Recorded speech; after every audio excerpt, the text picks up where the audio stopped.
Hello and welcome to Pots and Trowels, the podcast with Sean, Hello. me and Jill. Hi. And today I'm going to be talking about a legend in the world of garden design. It's David Stevens, international garden designer, who has got a string of RHS Chelsea gold medals under his belt. And a quick thank you to PlantGrow, who support us with our podcasts. They produce a range of organic compost, mulches and liquid feeds that are produced from plant materials organically grown in Norfolk. Thank you to them. Or later in the show, we've got some listeners' questions. We're going to be talking about a nearly deceased apple tree. Luckily, Martin might have the answer for that one. And also those important seasonal Christmas houseplants. But first, let's go over and meet David Stevens.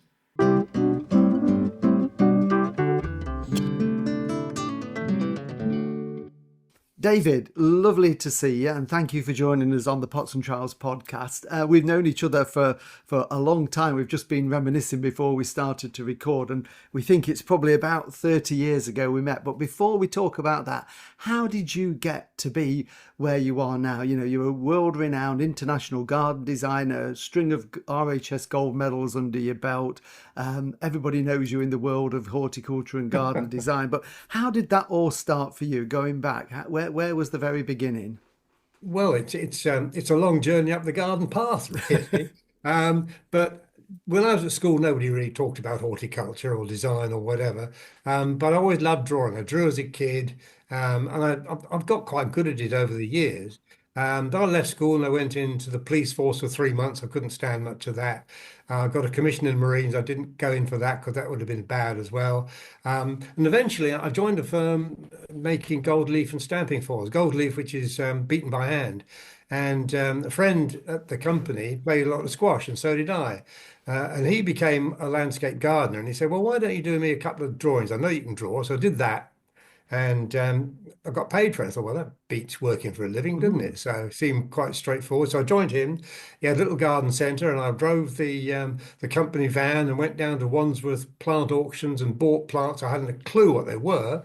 And we brought them back and sold them on the market, and we had a lot of fun. And then he went bust, which is always a good experience because you learn a few things out of that. And I started my own little landscaping company, laying turf and laying crazy paving, which was the popular thing in those days, turfing, all that sort of thing. And I learnt, mowing lawns. I had a wonderful old Suffolk Punch 10-blade mower, which was one of the cracking things then, an Anglia van. So I cut my teeth on landscaping, I suppose, but I've always wanted to be a designer. And so I went to Thames Polytechnic. Don't get me onto politics. Polytechnics were probably the best education system you could ever have because it cost you nothing, basically, and you had the top tutors. Got my diploma in that as a landscape architect. And I looked through, you could either, once you qualified, go into local government, which was safe but boring, or you could go into private practice, which was much more exciting and unlikely you got paid very quickly. So I went into private practice. And then I looked around, I thought, well, I need to join somebody. So I wrote to John Brooks because he just brought that book out, Room Outside, which is quite a groundbreaking book in the day. And for those that don't know, John Brooks was a very sort of eminent garden designer at the time, wasn't he? Yeah. And he was quite young in those days, and he was really just getting going. He was 10 years older than me. He's gone now, bless him.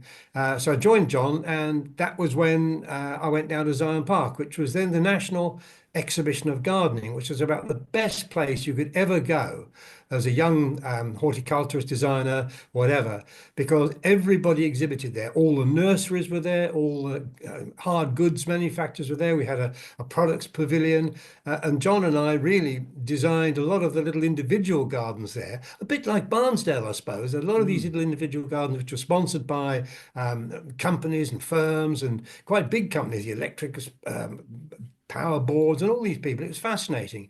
And I was there for 3 years. That then packed in, and I just really got into private practice then, which was wonderful. And I wrote to Homes and Gardens. And there's a lady called Psyche Perry, who was editor. And I don't think so many people called Psyche any longer, but she was an editor of the old school. She had blue and red pen, and she got me writing.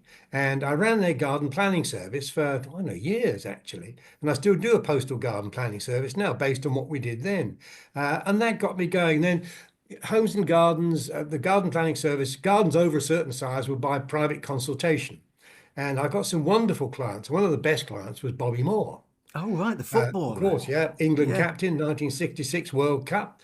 And Bobby and Tina were, what you saw is what you got. Bobby was a lovely man, straightforward, right down the middle. Tina was a lovely lady. Pauline was pregnant then, and Tina was horrified that she was out in the van because she was a bit shy. So I invited her in, and we had, designed his garden. Then I went on to George Graham's garden, Arsenal manager. I did a lot of footballers' gardens. And then, of course, Homes and Gardens was Chelsea Flower Show. We started off, my first one was 1972. Wow. A little garden, no money, because I said to Psyche, look, let's build a garden at Chelsea. She said, wow, that's a great idea. I said, well, have we got a budget? No. So I had to beg, borrow, and, that was Zion Park had given me all the contacts. I went to Jackson's nurseries and we got shrubs and plants, and Marshall supplied the paving, and all for nothing, because Homes and Gardens, of course, gave us a lot of publicity. Yes. And they did a good spread in October, double page spread, and one thing led to another. Of course, once you're at Chelsea, you don't tend to give it up. And I didn't give it up for about 25 years. And can you remember what that first medal was for your first Chelsea then in 1972? Yes, it was. It was a silver gilt, Which is a pretty which impressive we were mighty award. proud of. Yeah. But I mean, Chelsea has changed so much over the years, and I have to say now that when gardens cost, upwards of £500,000, I think that's iniquitous. Considering we built a garden for nothing. I'm not saying it was quite the standard of some of the ones now, but it wasn't that bad. And it's horses for courses, and I think shows like that have now got completely out of control. A lot of the gardens, and I'll say, I don't think relate to the general public's vision of what a garden's really about. They're very clever, and we keep going back to a garden full of weeds, which people didn't really understand at Chelsea a couple of years ago. That's right. Yeah. But times do change. But I do think sometimes that they change unnecessarily in terms of expense and maintenance and all these other things as well. Yeah. But Chelsea has been a wonderful vehicle for me, and that led to going to America and working in South Africa and going all over the world, which we've been so lucky to do. Yeah. And I chatted to Paul and I said, well, look, we've got a lovely house now. We've been all over the world. I said, look what gardens have done for us. Well, and if you can say that, that's something else. That is it, isn't it? We might not be in the highest paid profession, going, but we have an interest in life and meet some wonderful people, don't we, along the journey? Exactly. One of the people that you met, and we chatted about this earlier before we started recording, was Percy Thrower. You've also worked with Percy Thrower, haven't you? It was my hero when I was a teenager and a young gardener. And Percy he was an interesting man. He was a clever man as well. But he was originally, of course, I think, as you mentioned, was the main presenter for Gardener's World. But it all went a bit wrong for Percy because he then became ICI's chief person on board, really. And of course, ICI were chemicals, and BBC didn't like him being with a commercial company, and advertising was involved. So he left, and I think Peter Seabrook came on after him. But Percy was a gardener of the old school, proper head gardener. He was a head gardener, of course, and he ruled with I wouldn't say an iron rod, but a fairly stout trowel anyway. But he was full of sense, and he was, I was only a young chap, and he spoke politely and told me what I was doing wrong and all the rest of it. But that's the way you learn. But Percy was a character, and he went on, of course, Shrewsbury now, the wonderful garden centre up there, and his name lives on, doesn't it? Yeah, not everybody knows Percy Thrower. Yeah, whether they'll know some of the modern ones, you don't know, but everybody knows Percy. His name is truly embedded in gardening, isn't it? Forever. It certainly is. So as well. David, what we'll do, we'll take a little short break, then we're going to come back to you and find out what you're up to these days.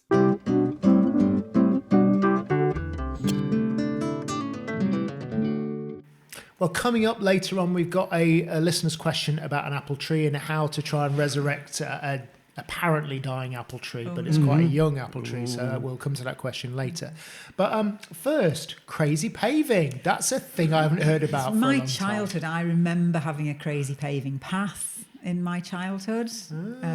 Just sort of bits of old concrete slabs, I think, that had broken, and they were recycled. I suppose that's a upcycling from the past, isn't it? Maybe to explain what crazy paving is. Yes. Well, it is basically irregular shapes of flat stone or concrete slabs that have been broken up, then laid into a pattern, and then the gaps are filled in with gravel or mortar. So it's not square or rectangular slabs, it's all triangular bits and all different shapes, put together a bit like a jigsaw puzzle, really, isn't it? It's back in fashion. It is now. back in fashion. I've seen a few yeah. Instagrammers and social media people making Thinking they've invented it. But it is Yeah, upcycling, probably. isn't it? Because if you've got odd bits of stone, then you can use those to make, because it's not a definite path with solid edges, so Yes. you can make it whatever shape you want to, really. But So- there's always that one bit where they couldn't find the right bit, so there's more mortar Yes. That's than right. paving Yes. stone. But yeah.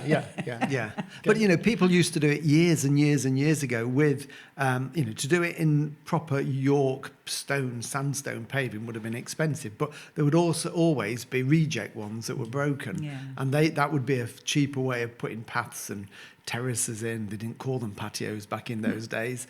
So yeah, it's all come back. I don't dislike it in a way. It's a bit quirky. Yeah. Yeah, Okay, I'll believe you. yeah. I think the jury's out here around this table, isn't it? But, Absolutely, Yeah, absolutely. it's yeah. Well, I'd also, he's had quite a varied career, but I mean, Homes and Garden magazine, 25 years of Chelsea, wasn't it? Yeah, 25. Lots Wow. and lots of gold medals. David created some stunning gardens at Chelsea, really did. Now, you didn't know David in the Chelsea days. I think you, in the second chat that you have to him, I think you tell us about how you met, but you weren't really, he wasn't on your radar. But I guess if you'd been to Chelsea and you saw some of his gardens, you know. I knew who he was. Right. Yeah, I knew who David Oh, okay, was. but you hadn't met But him. we hadn't met until we met at Gardeners World Live, the show in Birmingham in the mid-90s. But I knew who David was and had seen his Chelsea gardens, and then he used to do them at Hampton Court. So he was at all the big shows doing big gardens, all with a sponsor, doing them for different companies. So yeah, David was one of the big players on the show circuit. But It sounded that- like those early days were a bit hit and miss, though. Blagging Yeah. from different suppliers and Well, no he said budgets. he had no Yeah. sponsors for his first garden. I mean, you can't imagine that now, can you? Chelsea, no. Nobody would No, create no. a garden at No. Chelsea with no sponsors. Maybe they should. Maybe one year Chelsea should just say, "That's it. You've got to do it off your own bat. No Yeah. sponsors." I don't think just- anybody would do it though. I mean, David did it because he wanted to do it, but I think nowadays I don't think they bother. So it's all changed very much. Yeah, They all it want has. fairly big They could budgets. get one of his footballers to, Yeah. yeah, provide the, exactly. Yeah, Bobby Moore. Yeah. Bobby Moore. eh? And another fan of Percy Thrower. Well, exactly. We keep coming back to these gardening legends, Yeah, don't we? absolutely. Percy Thrower, we've mentioned him in the last 2-3 I podcasts. know, I yes, think, haven't we? So- exactly. Yeah. Well, if Percy was here today, what would he be saying we should be doing in our garden? Oh right. Well, good old Percy. Yes.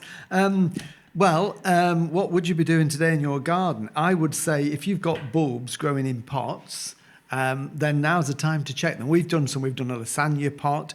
Very often you'll see the first little bits poking through, depending what you've put in there.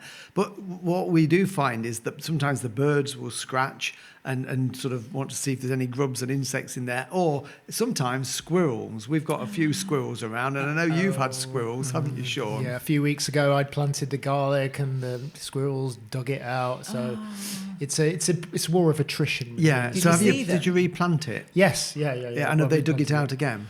Well, now I've put something over the top of it, Yeah, so a bit of hopefully mesh. it's all sorted. So I Did think you- that's Did you the see thing. them do it, or was it? No, I just know because we see them in the garden all the time, Yeah. and Marley goes nuts. He's not here again today, sorry, but I will try and bring him before Christmas.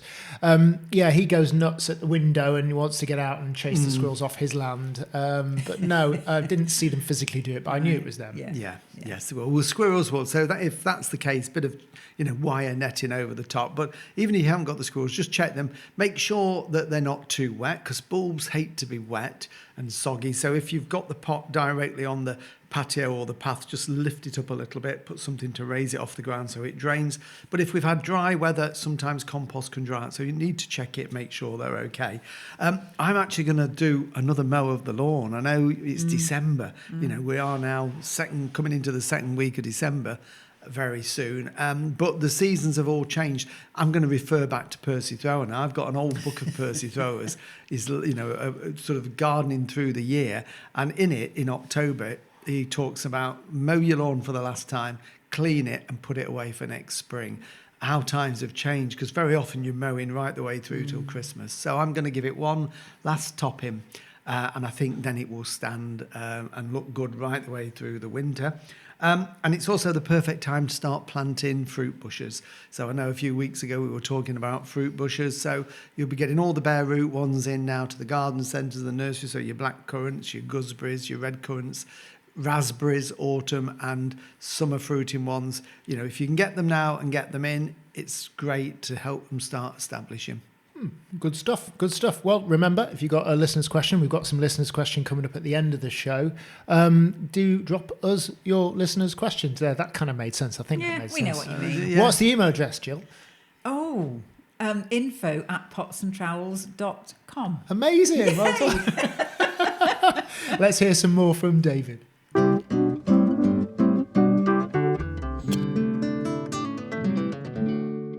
We talked about Percy Thoreau a few minutes ago, David, but another television gardener, and again, another one of my heroes that you worked with quite a lot was Jeff Hamilton, wasn't it? And, you know, through shows and television, you had a lot to do with Jeff. Yeah, Jeff was what you saw is what you got. And he was a brilliant presenter, and he just came to it. But, you know, he'd have a dirty old pair of jeans or corduroys on. And he was, of course, the first real organic gardener. And he broke the mold, and he was a trailblazer. He really, really was. And I went up to Barnsdale in the early days. I'll tell you a story about this. They had a producer up there, which I shall not mention his name. And if you went on the show as a presenter, as a young presenter, he expected you to take him a bottle of scotch. Oh, really? Yeah. But that's another story. And of course, the program then, the program then was actually sent from Barnsdale. Everything was shot there. It was mixed in the scanner van and sent out, which was a very different situation that they do today. But moving on from Jeff, of course, Adam Frost was Jeff's landscaper at Barnsdale. Yeah. And Adam always wanted to be a designer, a bit like me in the early days. And Jeff said, well, there's a few people you could go to learn from. And he said, you think you'd get on with Dave? So Adam came to my design school, which I was running down at Capel Manor then. And he was a rough diamond. He still is a bit of a rough diamond, Adam, but he's a lovely man. And we've become very firm friends. He calls me Dad, actually, because that's about the right age, isn't it? But Adam, again, what you see with Adam is what you get. He's straightforward, he's honest, and he's a good landscaper. He built all my gardens for about 10 years. Lots and lots of them all over the country. First-class landscaper, good horticulturist. Started at Barnsdale, learnt from Jeff, and it's gone on from there. And we wish him every luck as well, because he's a good man. He's a good man, and I saw him at Malvern a few months ago, and we had a chat, and he said next year we'll get him on the podcast and have a chat about what he's doing. So he is a genuine guy. Well, just remind him about Dad. Oh, well, I'll say I had a chat with your dad, and he's okay. Yeah, I just wondered if you could send him something around, you know, a little food hamper or something. That's he'd it. appreciate it. So, and because Jeff Hamilton as well used to be heavily involved, as did you, with another show, BBC Gardener's World Live, which is still running, isn't it? I think it's celebrated 30 odd years, and that's where we first met Yes, we did. the mid-90s.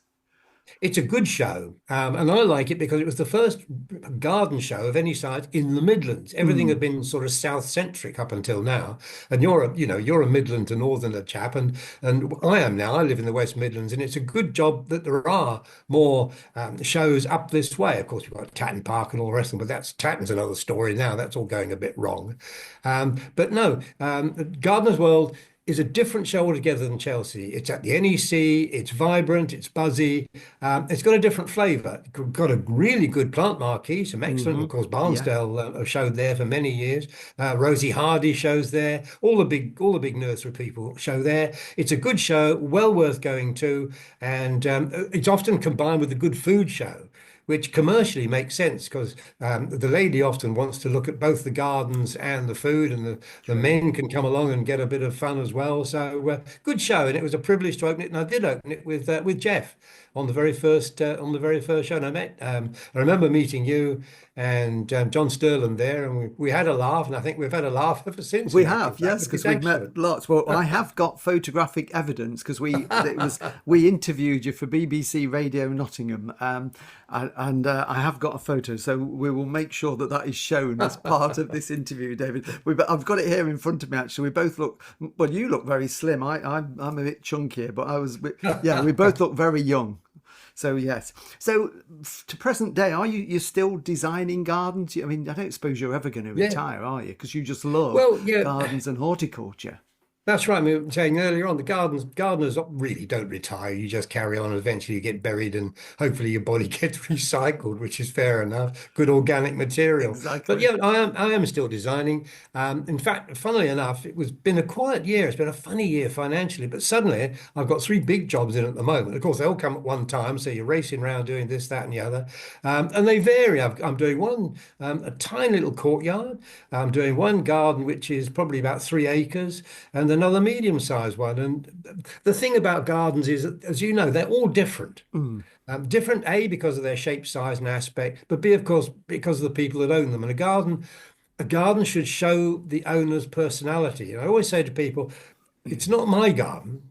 A designer is a facilitator. We take your ideas, with our ideas, put them together, but it has to work for you. It has to work for the client. And I think in some cases, designers don't always do that, and they do their own thing, and then that's not right. It doesn't work for the customer, for the client, and that really is the most important thing. It's their garden, and it's a place to be enjoyed, and it's a place to be personal. Okay, and clients sometimes get odd ideas, but then that's the designer's job, is to gently guide them around those ideas and point out there may be a better way of doing something, not to superimpose ideas. That's totally the wrong way to do it. Exactly, yes. And I know you and Pauline moved, it must be 2-3 years ago now, maybe longer, time flies, and you moved up to the West Midlands, as you've just mentioned, and you put quite a lot of photographs at the time on your social media pages of you developing the garden, and one of the things that I really liked about it, and I've tried to do it we're doing a new garden at the moment, is rather than start from scratch and clear everything, make use of what you've got, including hard landscape materials. You can recycle or upcycle, I think is the modern term. So don't get rid of everything, use it in a different design in the garden. And I think that is really, really interesting, because we all haven't got £500,000 to spend on a garden. We've got to do it on a budget, and I think those tips are really brilliant and invaluable, David. That type of thing. So, what is your garden like? Just give us a snapshot of what what is the garden of the international garden designer David Stevens like? Well, I love it. And we've had actually 12 houses, and Pauline says we move because the garden needs, we want another garden. But this one, she's sworn, is the last one, because she can't take moving anymore, having done it so many times. But it's a classic. It's a 1930s house, which we love, that period of architecture. It's got a long garden, as they were then. In fact, originally it was even longer. And we've got the old photographs. They used to have chickens and pigs and all the usual things that you had during the war, of course. Yes. Yeah. But now it's about 130 feet long. It's about 50 feet wide. And you're right. What I've done is to look at it, and it's got a wonderful old serpentine concrete path going down one side of it, which is over 100 feet long. And it's part of the garden. It's part of the history of the place. And I think that's important. Moving on from that, if you dug that up, as we would have done years ago, and put it in a skip, A, it would have cost a small fortune. B, it's environmentally, obviously, a carbon footprint in removing and replacing. So why not use a feature like that? You can imagine the old photographs in the day would have been a black cat with its tail in the air walking down towards the sunset down this lovely meandering old concrete path. Yes, so that's the framework, and I've based the design off and around that. When we moved in, the dear gentleman who'd had the house had buried everything, because in those days they didn't use skips. If they wanted to get rid of stuff, they buried it. And he buried and good stuff, stone, walling materials, all sorts of things. And I lifted it, because you put a spade in the ground of spit deep, and then you hit solid stuff. I've had it all out. It didn't cost me anything. It cost me back, and I relayed it in old paths, wonderful old paths, and I bedded them dry because the stones are heavy. So there's zero carbon footprint from that point of view. It's now matured. And I've got ferns growing in it. I've got thyme. I've got all the creepy things, little geraniums, beautiful. So the garden's maturing. It's quite a modern garden based around an old framework, and I think that's in many ways what we need to do in terms of garden design is to minimize the carbon footprint, take the best of what was there. If something's impossible, take it out. Take the best of what's there, mold it into the new design, and then you've got a working framework. And I'll tell you about this. We bought the house because I'd seen this house, and the magnolia in the garden is a big one. It's enormous. And I looked at this for 2 years, and the house came on the market. I said, now we've got to buy this house because it's got this fabulous magnolia. So what basically happened was that the magnolia cost me £355,000 and the house came free. So Exactly. But it's not bad, that's is what it? that's what gardeners do. Exactly. Yes. No, I totally get it. Totally. Well, when we bought where we are now, and a lot of what you've said, I can relate to because I think they buried everything in the garden, brick, rubble, and bricks, and some beautiful big pieces of York paving, which again we've used. But one of the things we did when we viewed it was I brought a spade and dug a few test holes because I wanted to make sure we got decent soil. So, but that's exactly what we do. David, it is brilliant catching up with you. Really nice to see you and have a chat. We haven't actually seen each other face to face for a few years now, so we need to get together over a cup of coffee or something a bit stronger. Best wishes to you and Pauline, and we'll catch up soon. Thank you. Brilliant. Thanks, Martin. Look forward to seeing you soon. Thanks.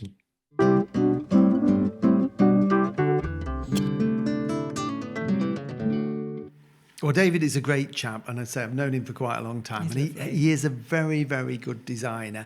And it's been interesting seeing what he's done with his new garden, because, like he said, where he is now, it's going to be his last garden because Pauline doesn't want to move again. And I was really enjoying following the progress when he was developing it a couple of years ago, how he was discovering slabs and relaying them somewhere else and just using the features that were there and building a new garden around it and making them all part of it. It's an expensive magnolia tree, though, isn't it? Oh, very expensive. I love magnolia trees. They look wonderful, and I know they can be a bit pain because of all the petals falling, but I think they look wonderful. Yeah. Do we know what sort of magnolia it I was? think don't it's you probably mentioned it. Sulangiana. So, I think so kind of from a photograph I've traditional, seen. yeah. Yeah, looks like a nice big one in there. So yeah, build the garden around it. So yeah, very talented man David is, and designs large and small and all sorts of styles. When you met him at Gardeners World Live, what were you doing? I was with John Sterland. I was there with Radio Nottingham, BBC Radio Nottingham, and we used to go down and do our programme from there. So we used to meet all of them in those days. It was Mr. Titchmarsh was there and all of those. And we were doing some interviews on various gardens. So we interviewed David on one of the gardens that he'd created. So And we're chatting to John in a podcast coming up soon. we aren't are, yes, that's Fabulous. right. Does David still do design, or is he retired? No, he's still doing it. No, Yeah, I think he said he got three he'd on got the go three at on the the go at the moment. moment. Oh, So okay. yes, you could book him if you're listening now. Yeah, you can well, book yes. I him. mean, he's got a website, David Stevens. And of course, he was involved with Bardney Manor. Yes, as yes, well. where So we he were was a doing few it 'cause weeks we were ago. chatting, when we were chatting to Sam, she was saying that David was helping with the design there because he That's does right. all his designs still. He said in the He's a first part draftsman, that he yeah. loves drawing, Yeah. and he still does them as drawing, so he doesn't use a computer And I program. bet they lined up pretty well because obviously she was saying how they happened upon that garden and there happened to be a house that went with it. And Yeah, he's obviously exactly, concerned yes. about his Yeah. magnolia. Yeah, no, most designers tend to do it on CAD, but David is Yeah. traditional, and I admire him for it because he creates some beautiful designs and works of art, drawings. aren't they, Yes, really? when I've seen him do them. Yeah. So yeah. Yeah. So, Beautiful. yeah, so no, he's keeping busy. I think, like he said, he'll never retire. He'll just sort of fall into the compost heap one day, and that is it. And that's the way to do it, isn't Become it? part of the garden. But it must be lovely from his point of view to think you are still helping people to create their dream of a garden. Yeah. Definitely. Yeah. Talking of people's dream of gardens, we've got some questions where we can hopefully help some of our listeners out. Do you want to go first, Jill, or shall I? I can do, but Go it's for not it. outside in the garden, it's inside. Oh, is it now? So Laura has been doing some shopping, getting ready for Christmas, because it's not that far away now. And the garden centres and the supermarkets are full of Christmas houseplants, so poinsettias, cyclamens, that kind of thing. Is it too early to buy them to bring into the house? And what's the best way to look after them? Because she says she thinks she has read somewhere that poinsettias and cyclamens, for example, need completely different areas of the house. Yeah, that's a good question. I mean, you can certainly buy them now if you find the plant you want. I mean, you'll probably get a better choice buying them now than if you leave it to a few days before Christmas, because they'll have been picked over. So if you're buying poinsettias, which are probably one of the most popular Christmas plants, grown for their lovely red bracts, but you can also get them with cream and sort of a marbled pink brack on them. So really, really attractive they are, and they will last for a long time. For most people, I know some people buy them and within a week they sort of get put in the compost bin because they've died. And the secret to poinsettias is they need to be kept warm. They hate cold, and even a chill of just an hour or two is enough to make them drop their lovely leaves and bracts. So when you buy one, never ever buy one from outside on a market stall or outside a garage forecourt, because it's a bit cheaper. Buy it from a supermarket or a garden centre. That they always have good ones in garden centres. Get a good quality one and get them to wrap it up. They usually put some paper around it or keep it just to give it that protection. Get it in the car, get it home, and then it needs to be in a light position in a warmish room. Don't put it in the coldest room in your house because it won't like it. Hates drafts, so it needs to be somewhere where you've got heat in the room. So that's your poinsettias. If you're buying a cyclamen, well, just going back to the poinsettia, some people I know have still got them with the red bracts on in the summer, so they will last for a long time. Keep it watered, bit of feed. Cyclamen, on the other hand, like it much, much cooler. If you want to get your cyclamen to go over quickly, you put it in a warm room because it will just flower and finish. But if you've got it in a cool room, and it can be the coolest room in your house, it doesn't matter how cold it is, as long as it doesn't freeze, it will last much longer. Only water it when the compost starts to dry out, and then as the flowers fade, remove them, but run your fingers down the flower stem so you can snap them off. They've got a little tuber, Right at the bottom. and you don't need to leave a little stub of dead stem, otherwise it will rot down. So actually sort of pluck it off the tuber. And again, I think our neighbour had one that was given as a Christmas present last year, and she had it white she had a lovely cyclamen, white one, and she had it right up until about October in flower. So one needs it warm, one needs it cool. Keep them moist but not over wet. So cyclamen cool, Poinsettia warm. Okay. Yeah. And maybe the poinsettia's got the red bracts, so that's red for warm. Right, there we go. Yeah, exactly. Unless you get one of the creamy ones. Okay, let's just ignore me. Ignore me. Forget that. Forget that. Poinsettias can be red and purple and white as well. So, Okay, but you've got it right. Get me You've got it right. You've got it right. Should we go on to these questions? The other questions? Yeah. All right. So this is a question from Charlie in Nottingham, and it's about an apple tree, which very sadly has, he describes it as half dead. So, a 3-4 year old tree. It's in the ground, and of the three kind of branches off the top, it's saying that one of them is fine and even bears fruit, but the other two are sticks. They're just so dead. they don't get any leaves on at all. Nothing So really, whatsoever. I think, Charlie, what you need to do, obviously you know which is the growing one because it's had blossom and fruit on. If the others are dead in the fact that they don't come into leaf and they are dried up, I would cut those back to the main stem because they're never going to come back to life. And then it probably needs a bit of a feed to give it a boost. I mean, I don't know where this is growing in the garden, but it sounds like it might be struggling a little bit. So it might be worth just making sure there's nothing overcrowding it. So if it's got things growing over it because it's only a young apple, it needs plenty of light. It might have trees near it that are sucking the moisture out the ground, which means you're going to have to water it in the summer, give it a bit of a feed. What you could do now, and it's a really good time, is to get some mulch on it, something such as a plant-grown mulch, something like that, Sean, and that sort of thing round the base of it. But any garden compost that you've got, anything that you've got to improve the soil, I think it needs a bit of a boost. It sounds like it's really struggling. So it's a combination of improving the soil and then in the spring feeding it, watering it in dry weather. And what you want it to do is make some nice strong growth next summer. That's to get that basis of a tree.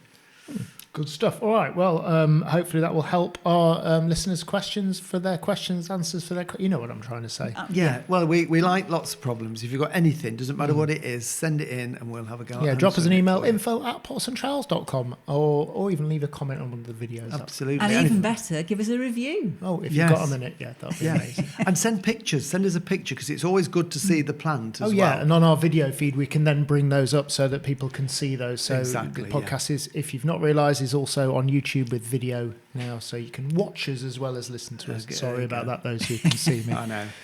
And that's it. I think we're about out of time, think aren't it we? is. Yeah, we Just are. want to thank Plant Grow again for their continued support. And we Yes. will be back again next week. So we'll catch up with you then. See you then. See you then. Bye. Bye.